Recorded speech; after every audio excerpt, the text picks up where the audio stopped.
Alright, we're gonna be making the Pillsbury quick bread pumpkin bread. I picked this up at my local Walmart. I've never seen it before, so I figured I would give it a try. I did change up a few things to my liking because at the end of the day, the stuff on the box is really just a recommendation.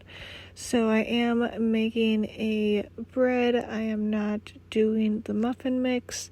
Now, for some reason, for muffins, they have add milk, and then for bread, it's only water. But if I've learned anything about baking, is using milk tastes a lot better than using water for bread.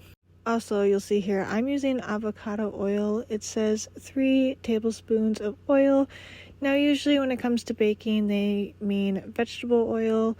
But vegetable oil really is not the healthiest for you, so that's why I'm using avocado. It's a better alternative. So that's what I'm using, but use whatever you like. And once again, I am using milk instead of water because I've made a lot of homemade bread. I've made it with just water. I made it with milk, but hands down, using milk for bread just gives it a lot better taste, I think personally. But you do whatever you want. And also, just a quick little add-in, if you're wondering why my eggs are 2 different colors, it's because they are farm fresh. And by farm fresh, I mean I get them from my chickens outside. I have a few different chicken breeds, so the egg color will vary. Alright, and then I did mix in all my wet stuff real quick before I add in the dry mixture. It's just something I like to do. You don't have to, but I just like doing it. But now it's just time to mix everything together until it's nice and smooth and you don't have any bumps or clumps in your mixture before you put it into your bread pan.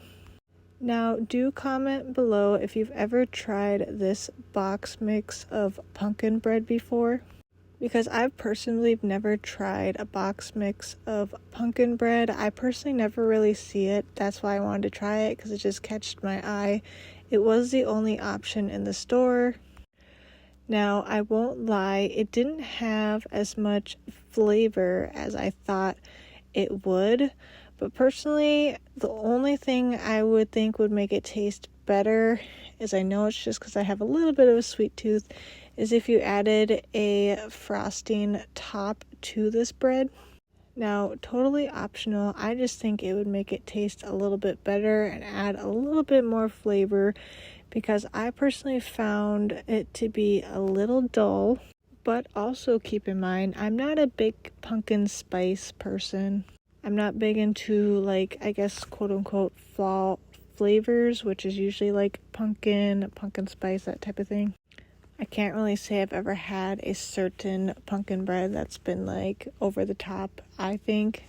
But like I said, I do like the pumpkin breads that do have a frosting top. I do think it makes it taste a lot better. But obviously, that's just my sweet tooth talking. But anyways, what I was trying to get at mentioning all that is that if you're not big into pumpkin bread, I wouldn't recommend picking up this box mix. But if you really do enjoy pumpkin bread, then I would recommend it. Now, I will say, I do think the mixture was a little pricey. It was about $3, which some people may think that's not a lot of money, but it was just surprising to me that this pumpkin bread mixture was a lot more expensive than cake mix. And to me, I thought that was really surprising. But anyways, once you got your mixture in your pan, you'll be putting it in your stove, and like the box said, you will be baking this at 375, and you will bake it for 50 minutes. And I always recommend fork checking your bread, or you can use a toothpick. Just make sure you're poking it and making sure once you bring that fork or toothpick back up that nothing is sticking to it. And that's how you know your bread is done. I hope you enjoyed this video, and if you haven't already, please hit that subscribe button. Thank you for watching.